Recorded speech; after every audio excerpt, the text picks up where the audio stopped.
Bonjour tout le monde et bienvenue à Bien commun podcast, un podcast dans lequel Éric-Olivier Boivin et moi-même, Évric Bouchard des Ruisseaux, tentons de mieux comprendre les enjeux environnementaux du 21e siècle. Donc aujourd'hui, Éric, on a été accompagné par Laurence Martel, qui est coordonnatrice de projet en pollution plastique à l'Organisation Bleue. Donc on l'a rencontrée pour approfondir le concept de plastique, mieux comprendre c'est quoi l'impact qu'il y a sur l'environnement, sur notre santé et aussi pourquoi il est aussi omniprésent dans nos vies. Donc, je te laisse faire le topo de notre rencontre avec Laurence. Yes, merci Évric. Aujourd'hui, on traitait du plastique. Fait que le plastique, ça fait partie de nos vies quotidiennes, puis dans toutes les sphères de nos vies. Puis on s'en rend pas nécessairement compte, là. Grosso modo, qu'est-ce qu'on a vu dans l'épisode? Ben, c'est assez simple. On a d'abord défini c'est quoi le plastique, là. Parce que souvent, tu sais, moi, c'était bon de réitérer que le plastique, ben, la base de tout ça, c'est du pétrole. Puis ça, souvent, on l'ignore parce que le plastique, c'est on en utilise tout le temps, puis souvent, on pense pas à ça. Puis on a aussi parlé par la suite, ben, tu sais, en quoi le plastique, ça va être nocif pour l'environnement, à quel niveau, pour quelles espèces. On en parle beaucoup dans le podcast. On aborde un petit peu aussi le sujet du fleuve Saint-Laurent.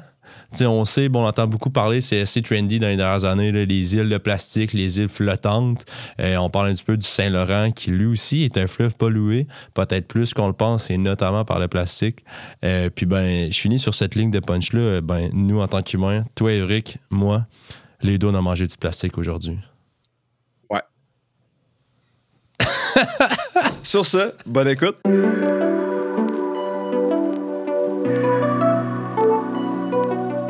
Avant de rentrer dans les détails de notre épisode, nous aimerions prendre un moment pour remercier nos partenaires. Urcé Café est la destination de choix pour tous les amateurs de café. Produit à partir de grains soigneusement choisis et torréfiés à 3800 pieds d'altitude, leur café saura vous charmer. En plus d'offrir un café d'exception, Urcé veille à la durabilité de ses pratiques agricoles ainsi qu'à la rémunération adéquate de tous les parties prenantes de sa chaîne d'approvisionnement. C'est ce qu'on appelle le café équitable. En bref, Urcé, c'est un goût incroyable et un choix responsable. Je vous invite donc à aller visiter leur site web et à utiliser notre code promotionnel BCP10 afin de bénéficier d'un rabais de 10% sur vos commandes en ligne. Merci Urcé et bonne dégustation.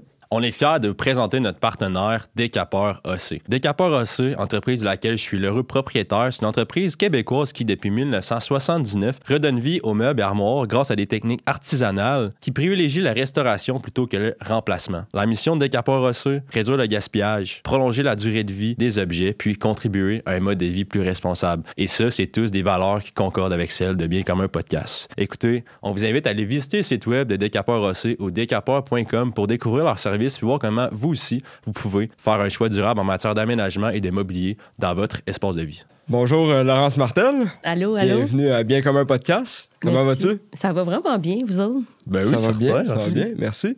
Fait que là, aujourd'hui, on veut mieux comprendre l'impact du plastique, l'impact sur notre santé, sur l'environnement, puis aussi mieux comprendre pourquoi c'est aussi omniprésent que ça dans nos vies, en ce moment, le plastique. Donc, avant de rentrer dans le sujet, je t'invite à te présenter. Super. Mon nom, c'est Laurence Martel, comme tu l'as mentionné, géographe de formation. Ça va faire 5 ans, en fait, là, que je travaille dans l'écosystème du Saint-Laurent. Fait que pour des différentes OBNL, organismes à but non lucratif pour la protection, conservation et mise en valeur du Saint-Laurent.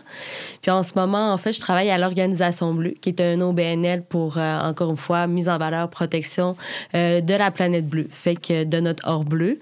Mais nous, on va vraiment se concentrer sur le territoire du système hydrographique du Saint-Laurent. Fait qu'on a un territoire d'intervention qui va des Grands Lacs jusqu'à l'Atlantique. Puis on va venir vraiment étudier justement l'omniprésence de la pollution plastique.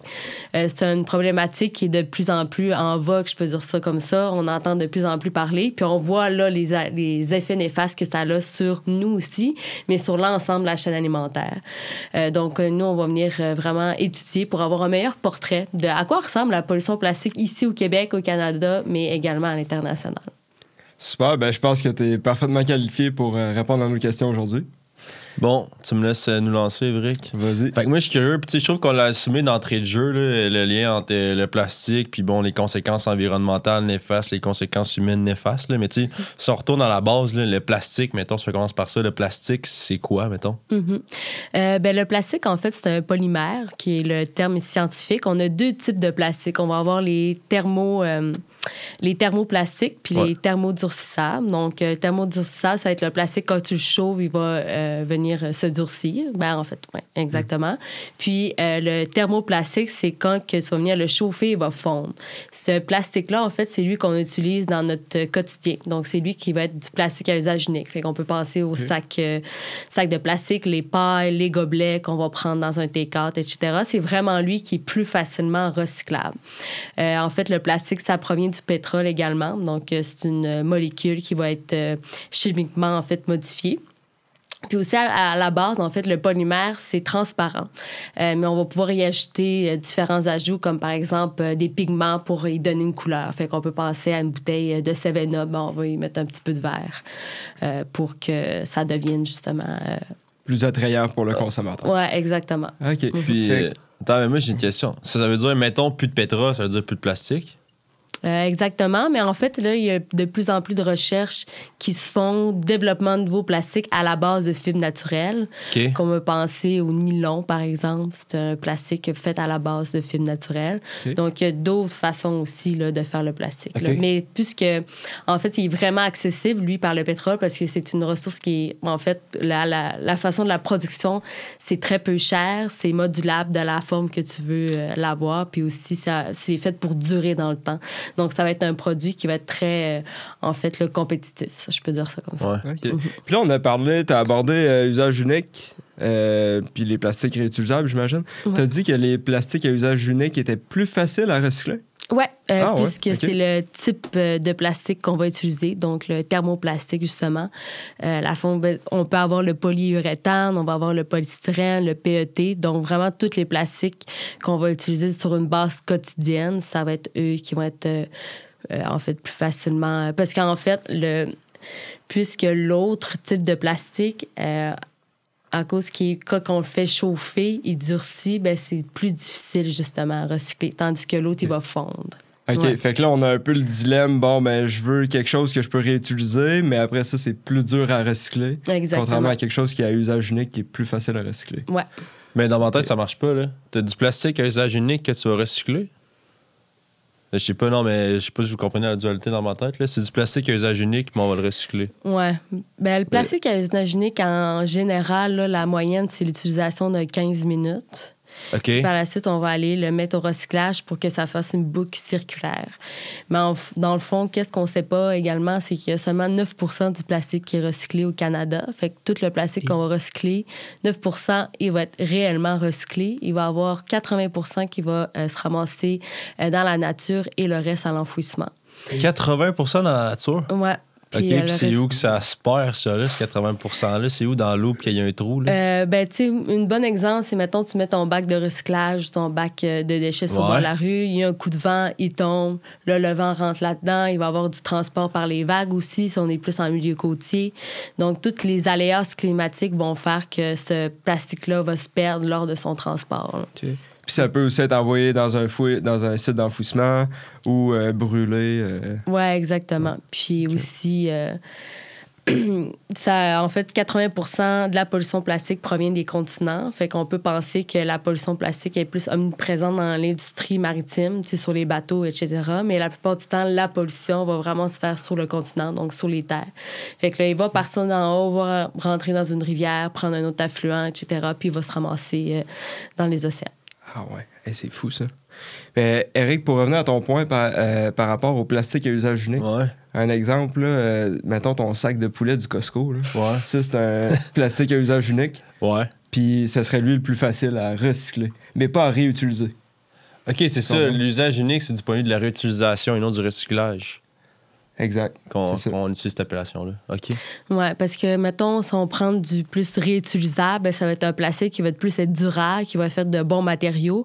Donc, ce plastique-là, il va perdurer dans le temps, tandis que celui... Genre un plat de plastique, un plat de lunch, genre. Oui, exactement. Ouais. OK. Ou ben, ta bouteille d'eau plastique réutilisable versus que les autres, ben, quand ton plastique devient mou, qu'en fait, tu peux plus le déchirer, etc., ça, c'est comme un... Tu sais, on peut penser à un cup de café, je sais pas, Ice Tea que tu vas t'acheter dans une filiale X. Ouais. Ben, celui-là, il va être vraiment plus friable, cassable. Ça sera pas, en fait, là, créé pour perdurer dans le temps. C'est pour ça qu'on dit plastique à usage unique. C'est fait juste pour utiliser une fois. Parce que, mettons, tu vas à l'épicerie, tu t'achètes une sandwich carrée aux œufs. Ben, en fait, tu veux juste la sandwich. Toi, fait que tu prends la sandwich, tout de suite après, tu jettes. Là. Fait que c'est pour ça qu'en moyenne, le plastique à usage unique, on l'utilise 15 minutes. Fait que là, on a notre pétrole qui devient 2 types de plastique. Plastique à usage unique ou plastique réutilisable. Après ça, c'était plastique. C'est pas nécessairement plastique réutilisable, ça va être juste une autre forme de plastique qui va être plus. Fait que le thermodurcissable puis le thermoplastique. OK. Parfait. Fait qu'on a ces 2 types de plastique-là. Ensuite, nous, en tant que consommateurs, on les utilise. Puis là, c'est recyclé ou pas. Recyclé seulement 9% du temps. Mais ce plastique-là, c'est depuis quand qu'on a autant de plastique dans nos vies? Parce que moi, je regarde autour de moi, puis il y a du plastique partout. Là. Ça fait-tu longtemps? Il est tout dans l'océan. OK, non, excuse. C'est ça. Qu'est-ce qui est intéressant, c'est que le plastique est rentré dans nos modes de vie dans les années 50, lors de la deuxième révolution industrielle, dans le fond. Puis c'était vraiment un produit qui était fantastique. Là. Donc, il était vendu comme ça changeait des modes de vie. Ça a même été, on le voit aussi beaucoup méchamment, le plastique, mais il y a vraiment eu beaucoup de positifs. Du côté féministe, ben, ça a permis aux femmes d'aller sur le marché du travail parce qu'ils n'étaient pas obligés d'être derrière toujours le fourneau. Là. Il y avait des choses rapides, justement. Ils pouvaient faire des lunchs, la nourriture se conservait davantage. Donc, ça leur a permis, justement, là, de la libération des femmes d'un certain côté. Le plastique aussi a permis de réduire le gaspillage alimentaire avec les emballages, etc. Puis aussi au niveau de l'hygiène, donc où on pense santé dans les hôpitaux et tout. Ça a fait un grand changement aussi. Là. Mais qu'est-ce qu'on savait pas, c'est que ce produit fantastique-là, ben, il est devenu problématique. C'est tellement bien fait, c'est qu'il perdure dans le temps. Les plastiques des années 50, on le retrouve encore dans l'environnement, mais d'une forme ou une autre. Fait que ça disparaît pas, le plastique. Ça va juste prendre une forme différente. Il n'y a aucun plastique qui disparaît? Non, c'est ça. Il va se modifier, en fait. Il va devenir, comme on l'appelle, le macroplastique. C'est un gros morceau de plastique qui est en haut de 5 mm. Et quand il va se désagréger, en fait, se détériorer, il va devenir en microplastique. Donc ça, c'est une particule de 5 mm et moins.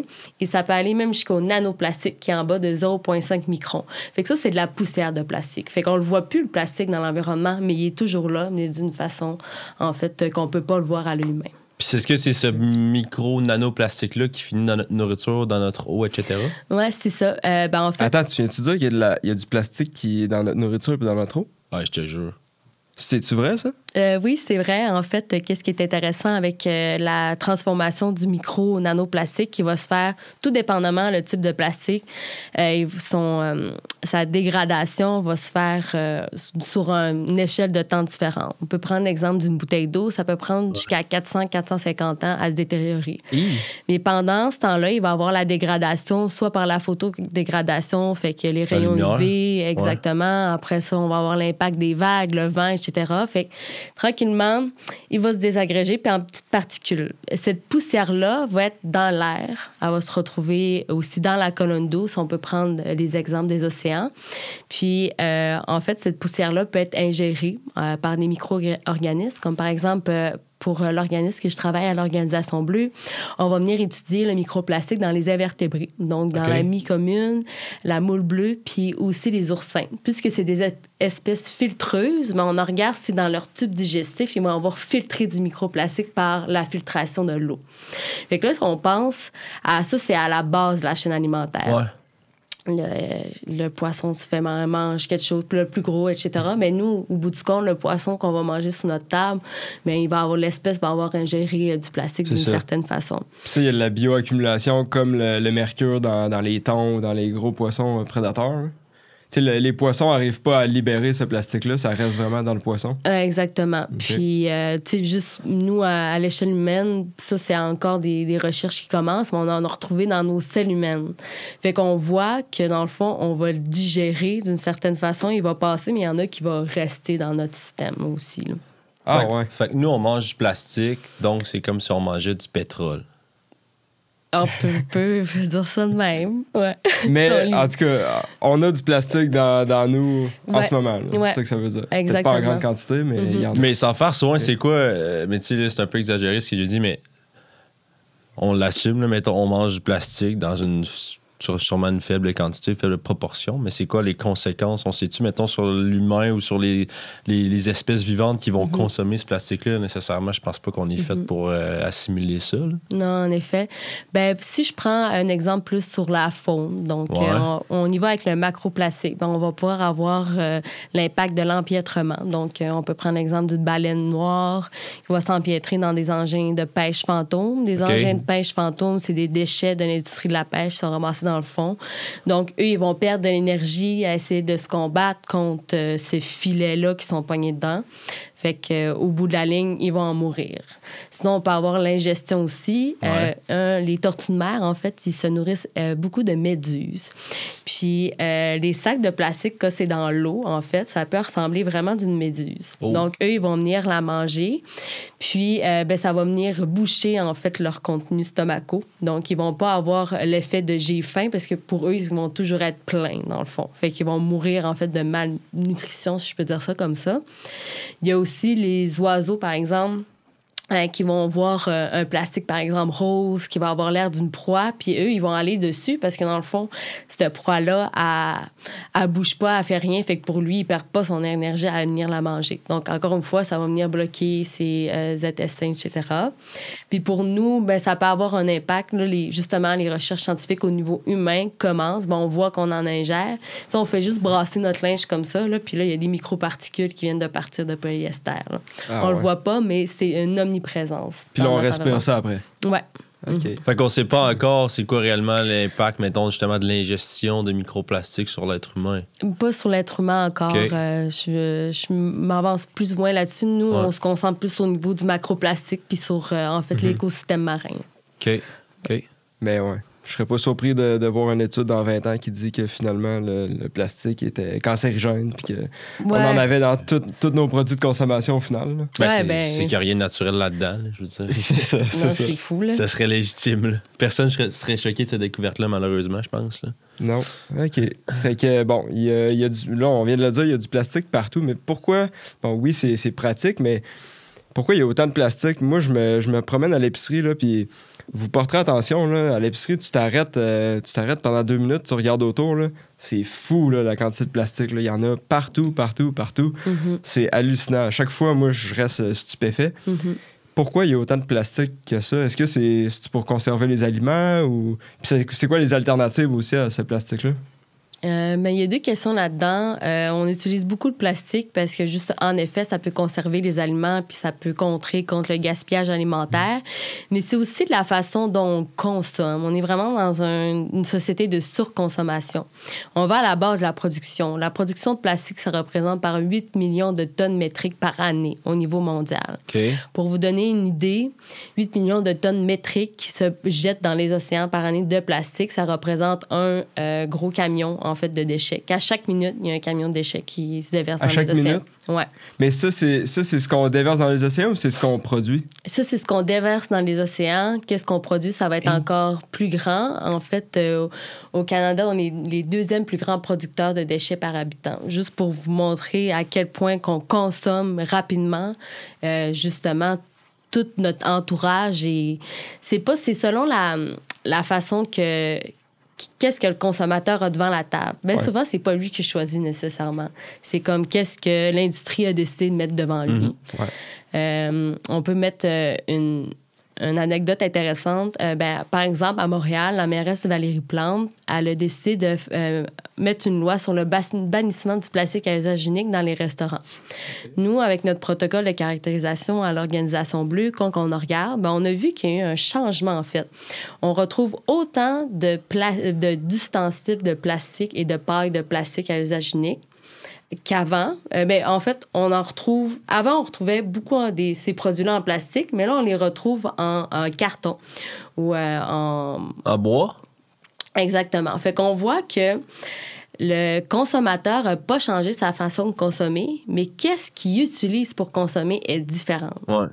Fait que si, par exemple, tout le monde se mettrait, emboîterait le pas, déciderait de justement aller vers le vrac, de prioriser justement des produits avec peu d'emballage, bien, il verrait qu'il y aurait une demande moins intéressante et moins grande. Donc, la production elle pourrait diminuer justement à la base. Exact, parce que on sait que tout part du consommateur. Là. Oui, il y a les instances gouvernementales puis aussi les industries qui peuvent faire leur part, mais ultimement, si le consommateur veut quelque chose, souvent les industries vont s'adapter en fonction de la demande.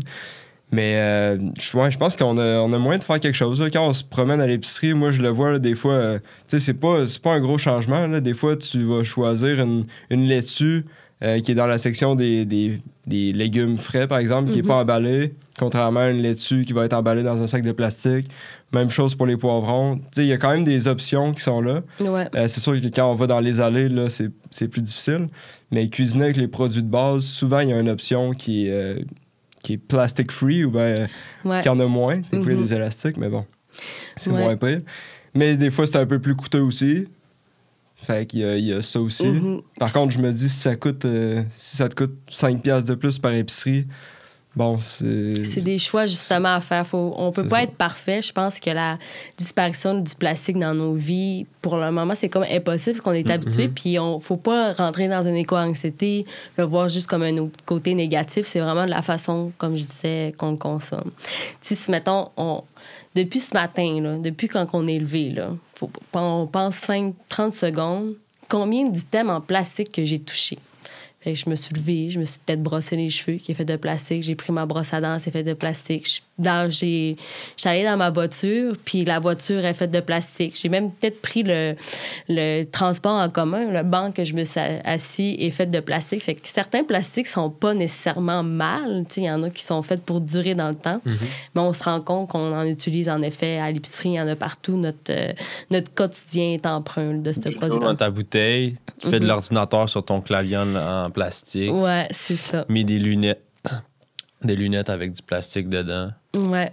Ouais. Ah, c'est omniprésent. Ouais. Fait que, puis au lieu d'acheter, par exemple, du linge en polyester, on va prendre des fibres naturelles à la place. Parce que c'est ça, le polyester, on a déjà parlé dans un épisode, mais c'est ça, c'est fait à base de plastique. C'est une fibre qui est beaucoup dans les vêtements, une fibre artificielle, si on veut, dans le fond. Ouais, une fibre textile faite à base de plastique. C'est ça. OK. Puis là, je pense qu'il est temps d'adresser la question. Est-ce que ça fait vraiment une différence de boire dans des pailles en carton? Moi, je pense que oui, en effet. On a vu une diminution là, de près de 30 là, sur, en fait, les littorales de l'Est du Canada. On retrouve une paille en plastique qui peut prendre jusqu'à 100 ans à se dégrader dans l'environnement. Versus en carton, ça peut prendre quelques mois. Là. Fait qu'en effet, il va y avoir... Puis sa dégradation, elle va pas persister dans l'environnement. Elle va comme faire partie de l'écosystème. Ça devient pas un nano-carton. Là. Ouais, c'est ça. Ouais. C'est ça, OK. Ouais. Puis question bête, là, mettons, ça va dans un fast-food. Là, c'est bien beau. Là, tu vas avoir ton verre en carton, la paille en carton, mais le couvercle va être en plastique. Ouais. C'est moi qui ai manqué un bout ou pourquoi la paille semble plus petite que le couvercle? Oui, c'est des petites étapes tranquillement que l'industrie a fait. Mais là, il faut penser, celui-là en carton va aller dans la section compost ou déchets, tandis que mon couvercle, il faut que je pense, faut pas que je le mette avec tout ça. Il faut que je le mette dans mon recyclage. Ouais. Il y a un nouveau projet de loi qui est sorti il y a pas long, là, avec Recycle Québec puis Éco-entreprise Québec. Fait que là, il faut repenser notre façon de recycler. Fait que là, c'est pas juste à regarder le petit chiffre qu'on a sur le couvercle. C'est comme tout ce qui est contenant, emballage imprimé. Ouais. Fait que repenser nos façons de faire puis être conscientisé qu'à chaque fois, justement, au lieu de faire ça vite, quand t'es devant un bac, tes 3 bacs, dans le fond, de prendre le temps de vraiment bien faire les choses. Puis là, après ça, ça sera peut-être pas juste 9 % du plastique qui va être recyclé, ça va être une plus grande part. Puis la réutilisation va être plus grande. Fait qu'au niveau de la production aussi, ça va diminuer parce qu'on va être capable de le réutiliser. Là. Ouais. Puis si on pense à des substituts du plastique, là, on en a parlé un petit peu, des pailles en carton, des ustensiles en bois, il y en a-tu? Justement, je sais pas, on imagine, mettons, pour remplacer des plats de lunch, pour remplacer ceux qui existent, des brosses à dents en bois. Y a-tu des substituts qui sont réalistes? Parce que je sais que clairement, l'avantage du plastique, c'est que c'est peu dispendieux aussi. Là. Y en a-tu? D'autres? On peut penser, mettons, les plats de lunch, des plats en verre. Okay. Il va y avoir des plats compostables à base de fibres organiques également. Okay. Si, mettons, on s'en va dans les dans un comptoir prêt à manger ou quelque chose comme ça, on peut utiliser ce type de produit-là. Sinon, tu m'avais donné... Ah oui, par exemple, ça après d'utiliser du saran wrap. C'est comme du papier enveloppé de cire d'abeille qui va ça, je pense que t'en as, toi. Ouais, j'ai ça chez nous. Ça fait super bien. Tu le laves, tu le réutilises. Ouais, exactement. C'est du coton, dans le fond, qui est enrobé dans de la cire d'abeille. Ouais, exact. Puis, tu mettons, il va avoir la brosse à dents comme en bois. Puis là, il l'a aussi en bambou. Fait que là, t'es comme déchiré. Je prends tout celle-là en bois d'érable. Quand au Québec, les érables, il y en a de moins en moins, versus elle en bambou qui vient de vraiment loin. Fait que, tu sais, c'est tout c'est beaucoup de poids sur les consommateurs, je trouve. Puis c'est beaucoup justement de questionnements qu'on a, puis qu'on n'a pas toujours la réponse. Mais c'est en faisant des petits gestes. Ça peut être aussi simple que prendre une bouteille d'eau réutilisable, puis que tu la gardes pendant 5 ans. Je suis une grande fan de ma bouteille d'eau. Là.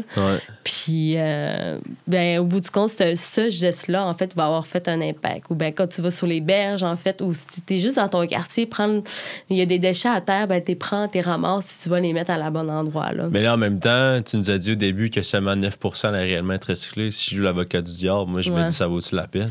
T'sais? Ouais, il va l'avoir au moins plus dans l'enfouissement. Puis je pense que plus il y en a au recyclage, justement, là, il disait dans la nouvelle loi éco-entreprise, qu'est-ce qu'on met les emballages, les contenants ne seront pas tout de suite recyclés. Mais avec l'intelligence artificielle, tu sais, puis ils vont comme se pratiquer à tout. Fait que plus on...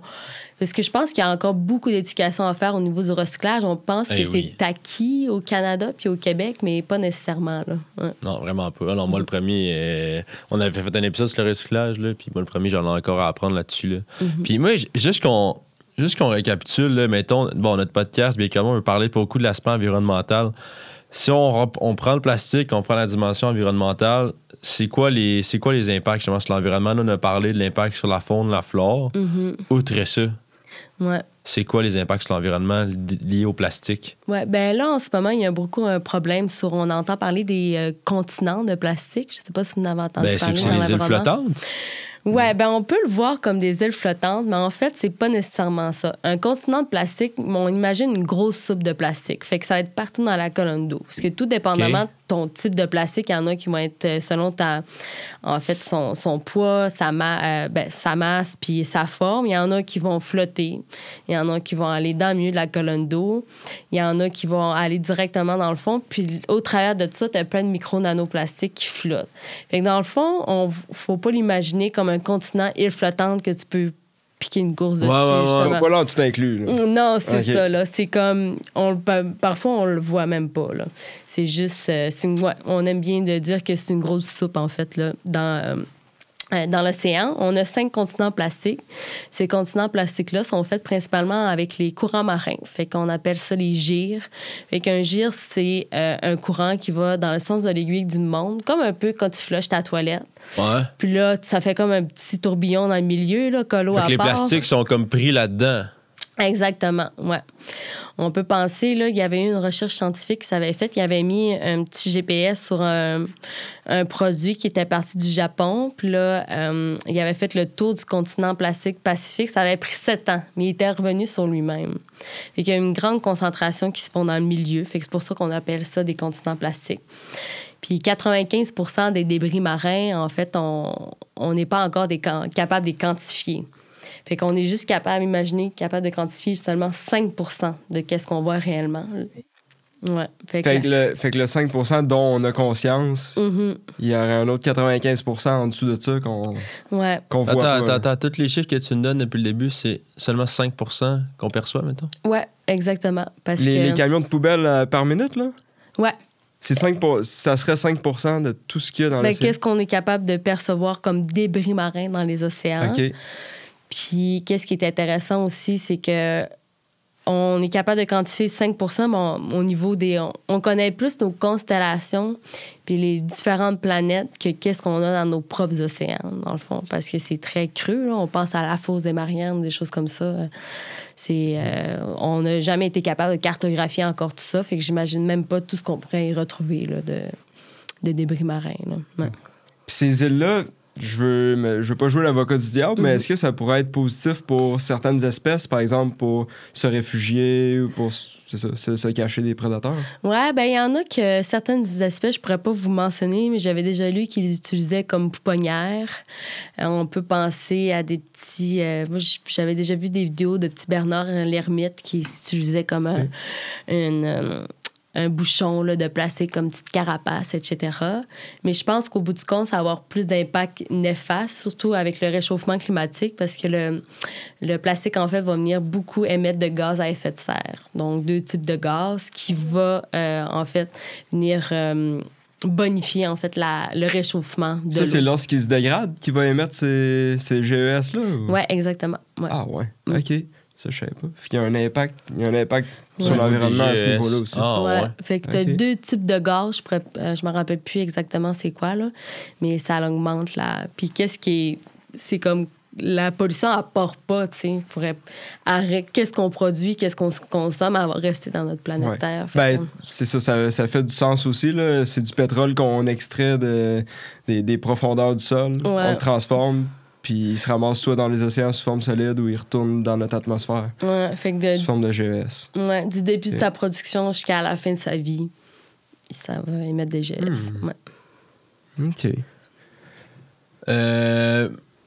Moi, je me demandais, là, bon, tu l'as dit, je pense souvent comme en tant que consommateur, on a certains choix, mais des fois, on sent peut-être qu'on manque d'outils ou qu'on n'a pas tant de choix que ça, finalement, parce qu'on se ramasse à l'épicerie puis tout est dans du plastique. Là. Mais mettons ça, t'as bien soulevé un peu les enjeux qui découlent du plastique à l'égard de l'environnement. Du point de vue consommateur, c'est quoi, mettons, les choix qu'on peut faire différemment, les actions qu'on peut faire dans le but de, justement, peut-être essayer de minimiser l'impact du plastique sur notre environnement?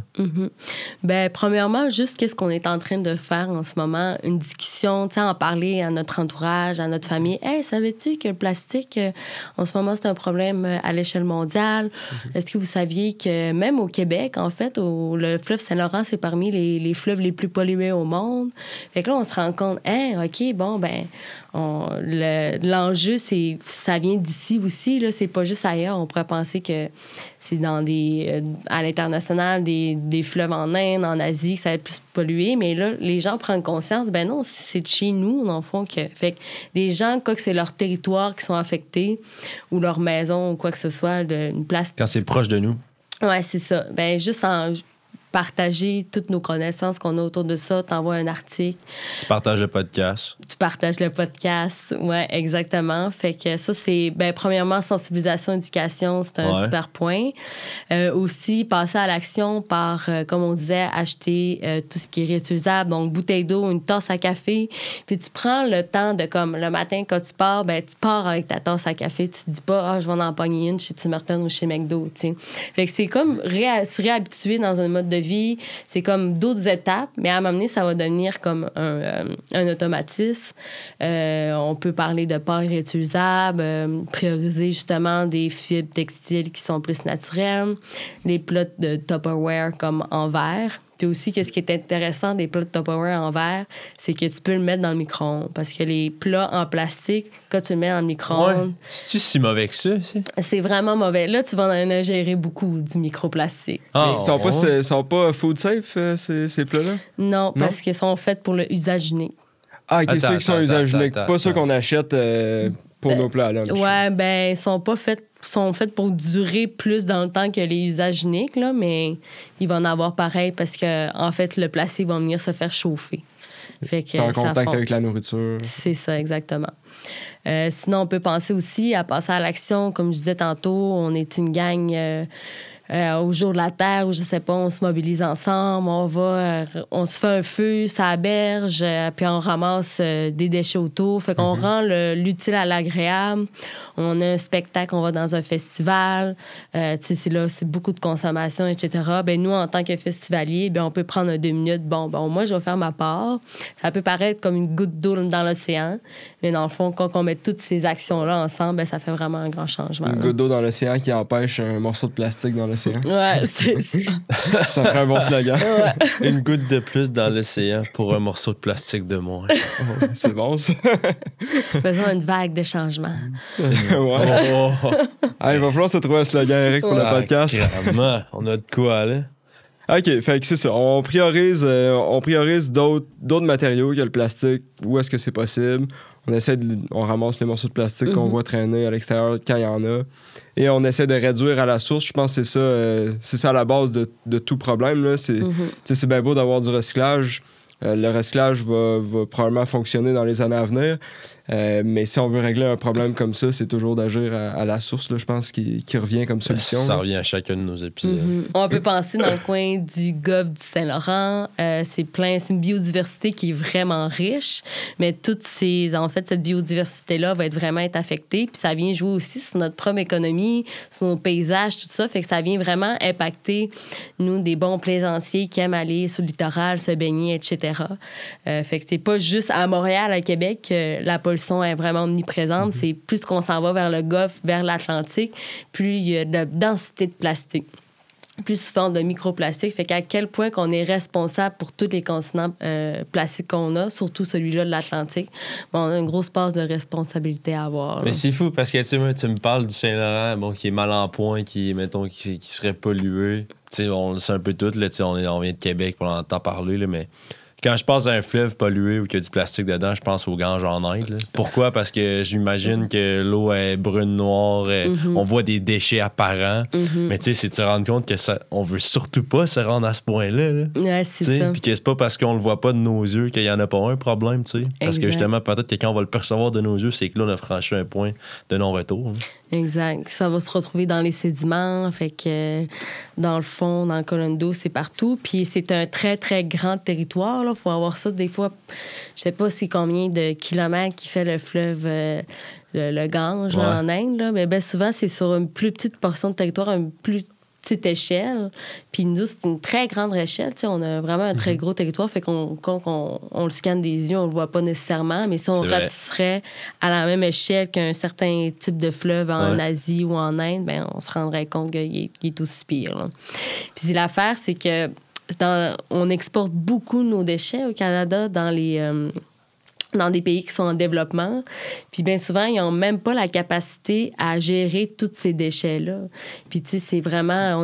Comme je disais au début, les Canadiens sont les deuxièmes plus grands producteurs de déchets au monde, avant des pays d'Asie du Sud-Est, de l'Inde, etc. Là. Fait que faut se rappeler de justement notre façon de consommer est vraiment à changer parce qu'on va venir impacter pas juste notre territoire, mais le terrain des autres. C'est on dit souvent, c'est pas mon problème, tu sais. Mais next thing you know, le problème des autres, c'est ton problème aussi. Ouais, mais vu que tu le vois pas, c'est pas ton problème. Ouais, c'est ça. J'ai écouté un reportage c'était CBC Marketplace qui avait fait ça. D'ailleurs, je vous invite à aller l'écouter là, si jamais, mais il parlait justement de l'état du recyclage puis le plastique au Canada. Puis il y en avait une grande partie qu'on exportait en Malaisie, dans des conteneurs. On envoie carrément nos déchets plastiques sur des bateaux. Puis là, eux reçoivent ça illégalement en Malaisie. T'sais, ils taguent le conteneur comme étant une autre affaire, puis finalement, c'est du plastique.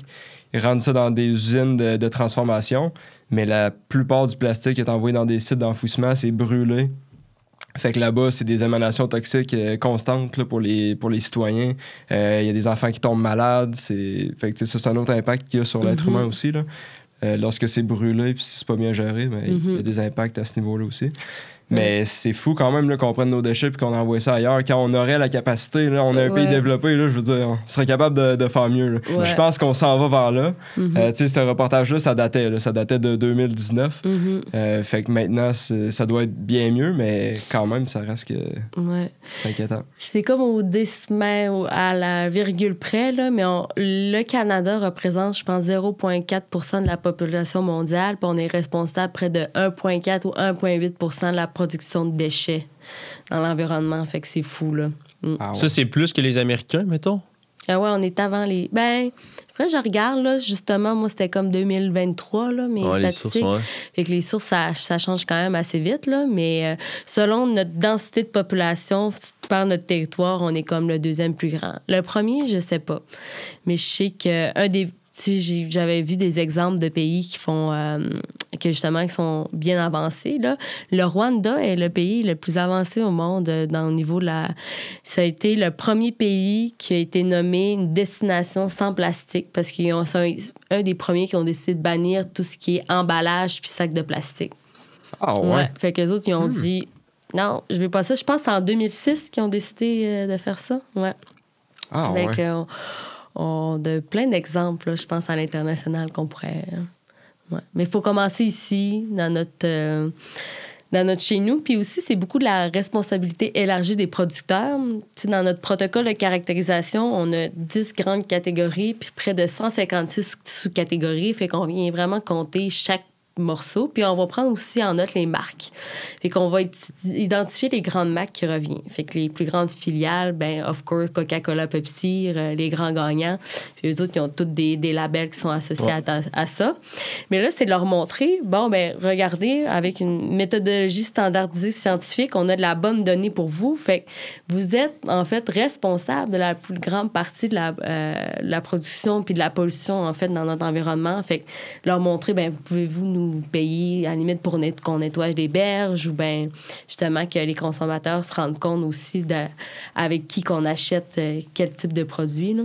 Ouais. Bon, on voit aussi que l'impact des communautés côtières, c'est super positif quand on se décide de mobiliser. Justement, dans nos recherches dans le fleuve Saint-Laurent, on se rend compte, plus on est en milieu éloigné, en milieu protégé ou même en milieu insulaire, fait que moins qu'il y a de gens qui ont accès aux berges, plus c'est pollué. Parce que la communauté n'est pas là pour rendre un service écosystémique. La population n'est pas là pour dépolluer. Fait que plus, justement, avec là, on s'en va sur un 30 d'air marine protégé, 30 d'air protégé au Canada, fait qu'on va avoir de plus en plus de sections de notre territoire qu'on ne pourra pas avoir accès. Ben là, c'est pensé. Et donc, ils vont être pollués. C'est ça. Fait que c'est comme aller en amont de faire, OK, il faut avoir des systèmes de dépollution, il faut penser à ces endroits-là qui vont être hyper protégés, etc. Là. Ouais. Fait que... Fait que nous, c'est comme si les citoyens protégeaient un peu ou s'assuraient de nettoyer ces espaces-là. Oui, parce que le monde sont attachés, justement, à leur territoire. Puis chez vous, tu veux pas que ça soit crotteux, là. Ouais. Justement, au Québec, on est une grande aussi destination touristique. Si on monte nos belles plages, notre littoral, le fun qu'on peut avoir avec le Saint-Laurent, même lac-rivière, on en remonte d'un terre. C'est comme notre force, notre beauté. Fait que si on vend notre destination touristique un peu de même, on veut pas que, justement... un exemple, les gens vont à Bali, genre, puis là, le monde se rend compte que... Bon, c'est à la plage, il y a plein de plastique. Ouais, c'est ça. Il va y avoir moins de monde à Bali, c'est ça. Ouais, genre... Ah ouais? Ouais, pas fou. Moi, ça m'est arrivé. J'en avais parlé dans notre épisode d'introduction, dans notre saison 1. Mais quand j'étais en Italie sur un ferry pour passer d'une île à l'autre, en plein milieu de la Méditerranée, j'avais vu un sac de plastique qui flottait dans l'eau. Au milieu de nulle part, là. Je me disais, voyons donc, c'est bizarre, là. C'était tout bleu, tout était beau, sauf un sac de plastique perdu. Dis-toi que ça fait juste partie du 5% qu'on est capable de voir. Ouais. Ouais, ben là, quand je pense à des îles, tu sais, on appelle ça quoi? C'est le 5e continent qu'ils l'appellent? Là? Ouais, le 7e continent. Le 7e continent? Ouais. Ah oui, il y en a 6. Mais je t'ai pas corrigé, je savais pas plus. Je pense que c'est 7e. Je pense que oui. Ouais. On a quoi? Amérique du Nord, Amérique du Sud, X plus 1, Europe, X plus 1. Asie, Afrique, Australie. On est rendu à 6. 7. Ouais, 7e. C'est bon, ça balance. Mais c'est ça, fait que 7e continent, j'imagine pas tomber là-dedans en bateau ou... Ben, il y a pas mal juste... on peut pas juste se rendre en bateau, là, mais ça doit être terrible. Là. Ouais, c'est la pointe du iceberg qu'on voit, là. Ouais. Fait que tu tombes en bateau là-dedans. Je sais qu'il y a un grand mouvement, c'est de Ocean Cleanup, là. Ces autres, ils ont des méga bateaux, là, des paquebots, OK? Puis ils ont fait des technologies avec des gros filets, puis ils ramassent tout ce qu'ils ont sur leur passage, mais en même temps, ça filtre les animaux, donc c'est bon pour... Tu sais, il n'y a pas la pêcherie qui se fait au travers de ça, là. Puis c'est comme des tonnes et des tonnes de déchets qu'ils mettent sur leur... C'est comme, ils dépolluent tellement intensivement les continents de plastique, principalement dans le Pacifique, là. Ouais, mais après, ce plastique-là, ils le prennent puis ils vont l'enfouir ou ils le c'est ça, je me demande. Tu fais quoi avec après? Je ne sais pas où ils l'amènent. C'est sur leur site Internet. Tu l'envoies en Malaisie dans un conteneur puis ils le brûlent? Ouais, c'est ça, mais pour vrai, c'est ça. Fait que c'est vraiment, il faut arrêter de produire, là, parce qu'il y en a trop, là. Puis il faut penser notre façon de consommer. Puis, ouais. Mais sais-tu, si on veut s'imaginer là, un monde sans plastique, est-ce que c'est réaliste au 21e siècle? J'ai l'impression que ça serait difficile. Moi, personnellement, je pense que c'est vraiment utopique. Parce que, tu sais, faut pas le démoniser non plus, comme je disais au début. Il nous apporte des bonnes choses. Puis je vais le répéter encore, mais c'est notre façon de la consommer, puis c'est notre façon de le réutiliser, de le recycler, puis c'est arrêter de produire ces quantités-là, vraiment, puis arrêter d'encourager des grandes, comme on peut penser, le linge. Tu sais, achète-toi un beau morceau qui va perdurer dans le temps, un morceau qui va, peu importe le produit, là, au lieu de t'en acheter comme à tous les mois, à refaire ta garde-robe, par exemple, je peux penser à les trucs de fast fashion et tout, là, fait que c'est comme penser premièrement, qu'est-ce qui est intéressant, c'est un exercice qu'on peut faire pour diminuer sa consommation de plastique, c'est aller pièce par pièce. Je commence par ma cuisine. Bon, qu'est-ce qui est là-dedans qui est de plastique que je pourrais changer pour un autre produit?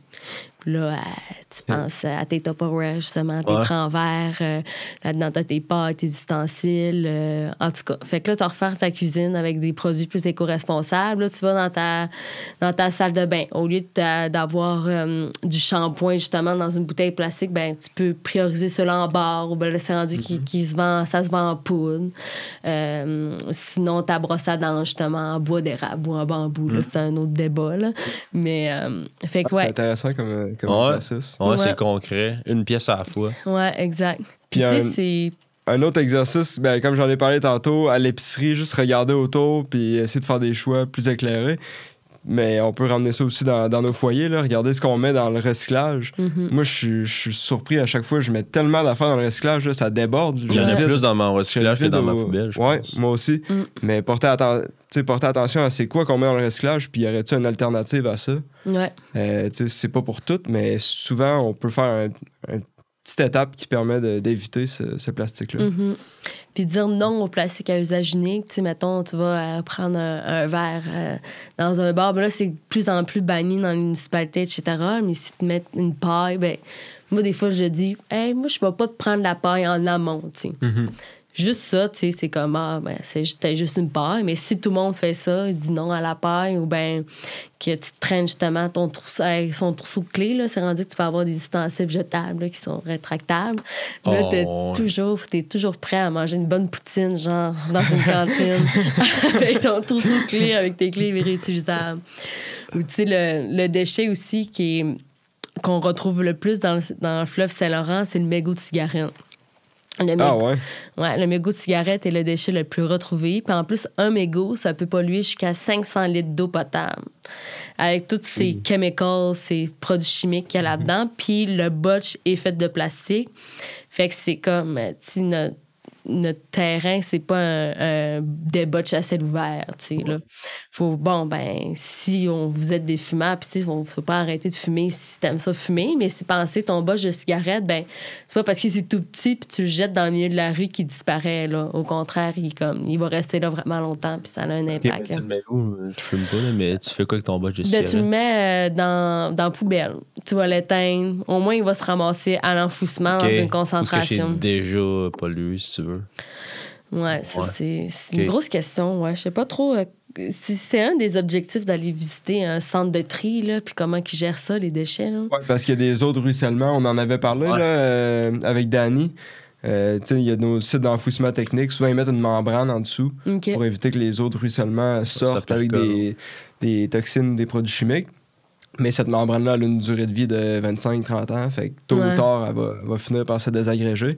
Par contre, j'imagine que c'est mieux d'avoir un espace très concentré avec des déchets que le fait que ce soit éparpillé partout, parce qu'à un moment donné, avec la technologie, on va peut-être réussir à traiter ces déchets-là, puis là, ça va être beaucoup plus simple que d'aller les chercher aux quatre coins du monde. Ouais, c'est ça. Puis, je sais pas si vous avez entendu parler une anecdote terrain vraiment intéressante de Sable Island, l'île de sable. Non. C'est dans l'Atlantique, hauteur Nouvelle-Écosse. C'est une île de sable, là. C'est comme ça fait un U. C'est vraiment pas très grande, puis il y a une population de genre 500 chevaux sauvages sur cette île-là. C'est un site de Parc Canada. Puis il y a une dame qui s'appelle Zoé Lucas qui a dédié sa vie à la protection puis comme à l'étude de style-là, en fait. Puis on l'a rencontrée, elle avait son propre protocole de caractérisation. Puis là, elle était comme, « Hey, les filles! » Elle dit, « Moi, j'ai trouvé un sac de chips vraiment niché, là. » Puis elle était comme, elle pensait que ça venait de l'Europe, elle était comme les Miss Vickies. Puis là, on était comme, « Ben non, nous autres, on est des grands mangeurs de Miss Vickies au Québec. » Fait que là, on checkait les courants. Ça s'en va direct. Elle était comme, « Ah, puis de ce temps-ci, ben je retrouve plus de canettes de Pepsi ou bouteilles de Pepsi que de Coca-Cola. » Ben on est comme, « Ah, ici, c'est Pepsi, tu sais. » Nous, on est plus des graphiques là, c'est là que tu vois qu'on a tellement une influence sur les autres places ailleurs. La dernière fois, on était à Matane, puis on a trouvé une pancarte électorale qui était de Charlevoix, l'autre bord. Là. Fait qu'elle a juste traversé, tu sais. C'était un petit chemin, là, elle était encore pas pire. Là, on aurait pu la réutiliser, mais quand même. Là. Ouais. Fait que ça se déplace beaucoup, tout ce plastique-là. Ouais, exact. OK. Ben, je pense que ça faisait le tour de nos questions. Yes. Ben, merci beaucoup, Laurence Martel, c'était un plaisir. Ça avait un plaisir également. Merci beaucoup. Merci.